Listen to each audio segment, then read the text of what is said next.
Sir, central government ने 40 amendments cabinet ने approve किया है वक्फ एक्ट में, जिसके तहत वक्फ बोर्ड को रिस्ट्रिक्ट किया जाएगा वक्फ प्रॉपर्टीज़ के दौरान।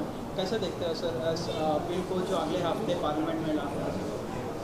सबसे पहली बात तो यह है कि जब पार्लियामेंट सेशन में है तो सेंट्रल गवर्नमेंट जो है पार्लियामेंट्री सुप्रीमेसी और प्रिविलेजेस के ख़िलाफ़ ये काम करते हुए मीडिया को इन्फॉर्म कर रही है और पार्लियामेंट को इन्फॉर्म नहीं कर रही है। पार्लियामेंट जब चल रहा है तो सरकार का काम है कि इमीडिएटली आप पार्लियामेंट को इन्फॉर्म करते, बजाय इसके कि आपने मीडिया को लीक किया। अब जो मीडिया ने रिपोर्ट किया उसकी बुनियाद पर मैं ये कह सकता हूँ कि ये जो प्रपोज अमेंडमेंट से मीडिया में जो लिखा गया है वो इस बात को बताता है कि मोदी हुकूमत वक्फ बोर्ड की ऑटोनॉमी को छीनना चाहती है और वो इंटरफेयर करना चाहती है वाकिफ़ के मंशे के ख़िलाफ़ कि किस तरह से उस वक्फ की प्रॉपर्टी को चलाया जाए, और ये ख़ुद फ्रीडम ऑफ रिलीजन के ख़िलाफ़ है, नंबर 1। दूसरी बात यह है कि बीजेपी शुरू से वक्फ बोर्ड्स और वक्फ की प्रॉपर्टीज़ के ख़िलाफ़ रही है और इनका एक हिंदुत्व का एजेंडा है, आरएसएस का एजेंडा है कि वो शुरू से वक्फ प्रॉपर्टीज़ को और वक्फ बोर्ड को ख़त्म करने की कोशिशें करती रही हैं। तीसरी बात यह है कि अब जो मीडिया के रिपोर्ट्स के ऊपर मैं अपना ये रिएक्शन दे रहा हूँ कि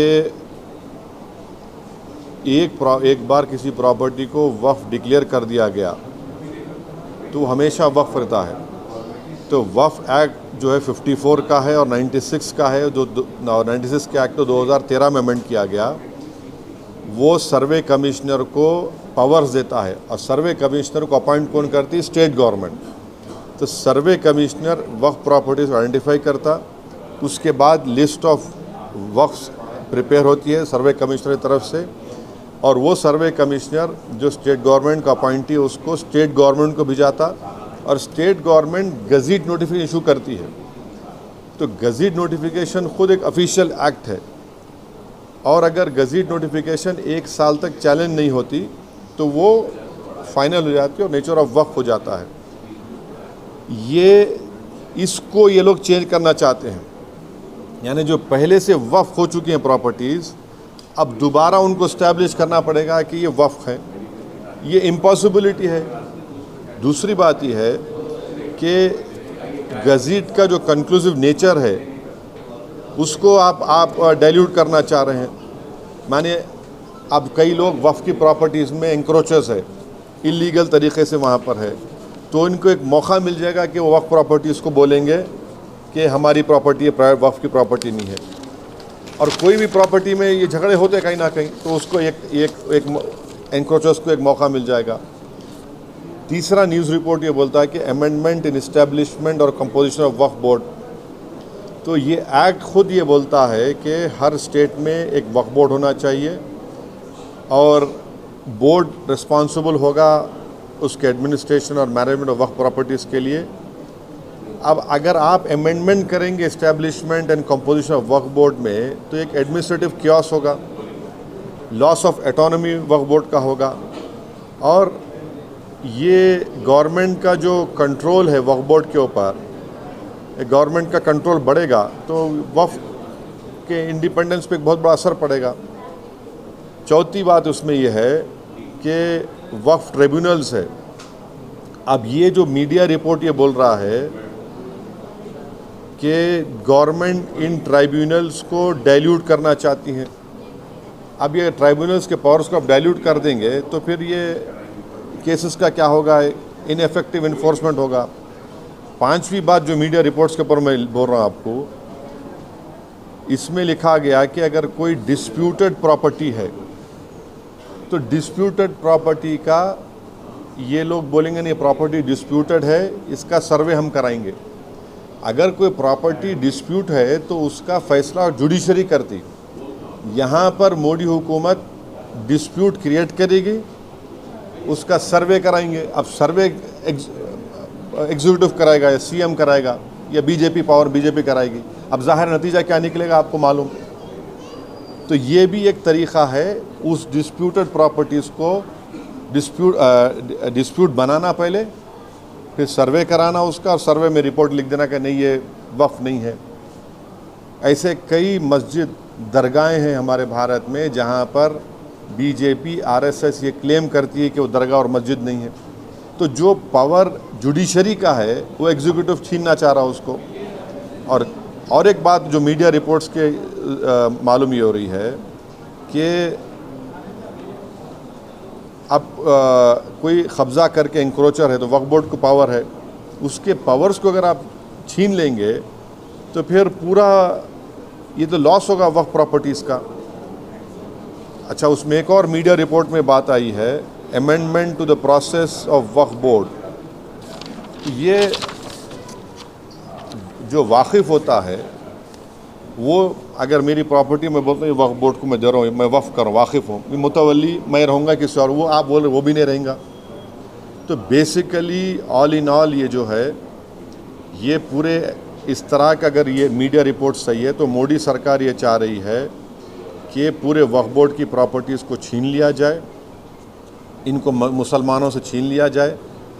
और वो थ्रेटन कर रहे हैं वक्फ की प्रॉपर्टीज़ का जो कंट्रोल है वक्फ बोर्ड्स के ऊपर, ताकि उसमें तमाम लीगल एम्बिग्यूटीज़ पैदा हो जाना और इससे और वक्फ की प्रॉपर्टीज़ का नुकसान होगा। तो अब ये कंप्लीट सिस्टम को जब ये लोग, अगर मीडिया रिपोर्ट्स सही है, चेंज करना चाह रहे हैं, उसमें कुछ ये करना चाहे, तो कोई भी आगे बढ़कर प्रॉपर्टीज़ को वक्फ नहीं करेगा। और आप देखेंगे कि कई मुसलमानों के मस्जिदें हैं, दरगाहें हैं जहाँ पर हिंदुत्व की ऑर्गेनाइजेशन आरएसएस बोलते कि नहीं है वो। तो ये अमेंडमेंट्स आने का मकसद एक ही है कि एक तो वक्फ प्रॉपर्टीज़ को छीन लिया जाए, दूसरा फ्रीडम ऑफ रिलीजन के ख़िलाफ़ काम कर रहे हैं, और डिस्प्यूट अगर है तो जुडिशरी डिसाइड करेगा, एग्जीक्यूटिव कैसा करेगा। तो ये चीज़ें हैं जिसका हम अपोज करते हैं इसको। Sir, the proposed amendments also say that it aims to enhance inclusivity of by ensuring women's representation on the Central Waqf Council and the state boards. How do you see this? See, this is the real reason of doing it is not that. The real reason is interference in freedom of religion and the reasons which I have just mentioned to you. Sir, इस bill के जरिए state में और central में जितने भी problems है land में, ये सारे मसाइल अभी हो जाएंगे। क्या कैसा क्या हल हो जाएंगे? नहीं, क्या हल? देखिए, उसमें आप मीडिया रिपोर्ट पढ़े, उसमें जो डिस्प्यूट है प्रॉपर्टी में उसका सर्वे कराएंगे। आप कौन होते हैं भाई? सर, डिस्प्यूट है तो जुडिशरी डिसाइड करेंगे। आप कौन होते करने वाले उसको? आप होते कौन? आप पॉलिटिकल एग्जीक्यूटिव डिस्प्यूट के नाम पे इंक्वायरी कराएंगे, वो तो जुडिशरी करना चाहिए। मकसद एक ही है कि वक्फ प्रॉपर्टीज़ को मुसलमानों से छीन लिया जाए। ये इनका जो शुरू से आरएसएस कोशिश कर रही है, इनका आरएसएस बोलती आ रही 70 साल से, बीजेपी उससे पहले जनसंघ बोलती आ रही है। तो ये तो डायरेक्ट सोचना पड़ेगा, ये जो अलाइज है बीजेपी के, क्या वो मुसलमानों के वक्फ प्रॉपर्टीज़ को छीनना चाहेंगे? जो पॉलिटिकल पार्टीज़ बीजेपी को सपोर्ट कर रही है वो इनको सोचना चाहिए। क्या होगा बिहार में? इमारत शरिया की जो जायदादें छीन लेंगे क्या आप? आंध्र प्रदेश में वक्फ प्रॉपर्टीज़ है, क्या करेंगे? छीन लेंगे क्या आप उन लोगों को? ये तो उनको सोचना चाहिए, लोग जो सपोर्ट कर रहे हैं बीजेपी को। सर, इसी सरकार में बिहार से नीतीश कुमार भी जुड़े हैं। मैं बोल दिया ना, अब यही बात रिपीट मत करो, जो नहीं बोला पूछो आप। Sir, will you appeal the India Bloc Alliance to oppose the bill? No, see, I have said what I have to say. It is for I cannot speak for other political formations or political parties. Okay. सरकार ने आपकी बात पूरी रखी है sir, ये पहले बात नहीं, ये हमारे MLAs अकबरुद्दीन ओवैसी साहब की लीडरशिप में हमारी पार्टी शुरू से कह रही थी कि हैदराबाद, साइबराबाद और रच्चाकोंडा एक बहुत बड़ा एरिया है और यहाँ पर बिज़नेस एक्टिविटी होनी चाहिए और गवर्नमेंट एक फ़िक्स टाइम दे दे और लीगली करे। हम वेलकम करते जो डिसीजन चीफ मिनिस्टर लिए MIM के रिप्रेजेंटेशन के ऊपर। इससे गैर ज़रूरी के तमाम जो इस्टेब्लिशमेंट्स हैं उनका हरासमेंट रुकेगा और सही तरीके से वो काम करके अच्छा कर सकेंगे।